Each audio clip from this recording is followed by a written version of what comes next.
రోజు వరకు మన కుటుంబానికి కేసీఆర్ కవితకైనా హరీష్ రావుకైనా కేటీఆర్కి అయినా వాళ్ళందరికీ ఎవరి ద్వారా గుర్తింపు వచ్చింది?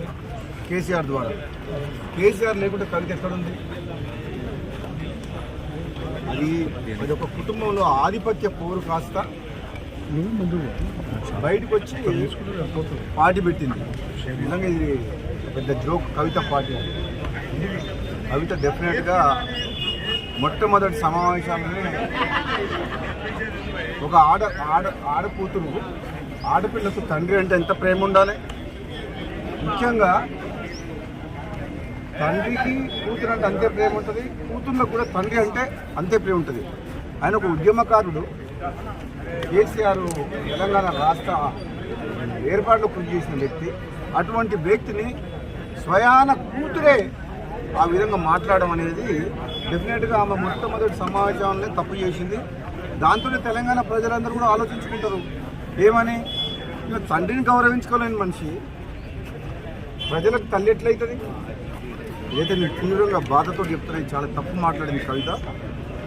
నీకు మీ అన్నతోడు కోపం ఉండొచ్చు, నీకు అధికారం కావాలని ఆశ ఉండొచ్చు, అంతేగాని దానికోసం నువ్వు ఫైట్ చేసి తప్పులేదు. కానీ నువ్వు మీ సొంత కన్న తండ్రిని ఆ మాట అనడం, నీవేదో చేస్తా తెలంగాణలో అని అంటే నువ్వు ఎవరు నమ్ముతారు? నేను అసలు యాక్చువల్గా క్లారిటీగా ఇంతవరకు మాత్రం లిక్కర్ కుంభకోణంలో క్లీన్ చిట్ ఎక్కడొచ్చింది?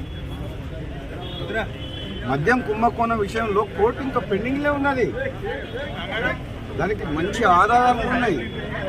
ఇప్పటికిప్పుడే మొత్తం తెలంగాణ ఉద్ధరిస్తున్నాయి. తెలంగాణ సంగతి తర్వాత కానీ మేము చాలామంది నువ్వు తీసుకునేటోళ్ళు, కానీ ఫస్ట్ నువ్వు ఆ కేసులకి ఎట్లా బయటపడుతూ అది చూసుకో ఫస్ట్. అది ఇంకా కేసు క్లోజ్ కాలేదు. నిజంగా ఈ రాజకీయ పార్టీ పెట్టడం అంటే అంతకుముందు గతంలో ఒకసారి కేసీఆర్ అన్నట్టు పార్టీ పెట్టడం అంటే పాండవ పెట్టినట్టు అయిపోయింది. మీ దగ్గర పైసలు ఉన్నాయని చెప్పి కొంతమందిని తీసుకుపోయి ఒక ఫంక్షన్ హాల్ తీసుకొని నీకు సోషల్ మీడియాలో చేసుకొని పార్టీ డిక్లేర్ చేసి పడేసింది. అది కూడా పోయిపోయి తెలంగాణ రాష్ట్ర సేన టీఆర్ఎస్ అంట. ఎంత తెలివిగా ఆ పేరును వాడుకొని ఏదో కొన్ని సీట్లు మాట్లాడుకొని మళ్ళీ రేపొద్దున ఏదైనా గెలిచి రాజకీయ లబ్ధి కోసం ప్రయత్నం చేసింది తప్పితే కవిత వల్ల ఏమి ఊరు లేవదు, ఏమంటారు ఇంకా ఊరు లేవదు, తీరగాలదు. నాకు తెలిసినంత వరకు అయితే ఆమె స్వయంగా కూడా గెలవదు. ఆమె పార్టీ సంగతి వదిలిపెట్టు, సొంతంగా ఆమె పోటీ చేసిన నియోజకవర్గంలో కూడా డిపాజిట్ కూడా రాదు కవితకు. ఎందుకంటే ఆ మర్యాద పోగొట్టుకుంది. ఫస్ట్ మీటింగ్లో తండ్రిని కేసీఆర్ లాంటి వ్యక్తిని తిట్టి ఆమె ఉన్న మర్యాద పోగొట్టుకుంది.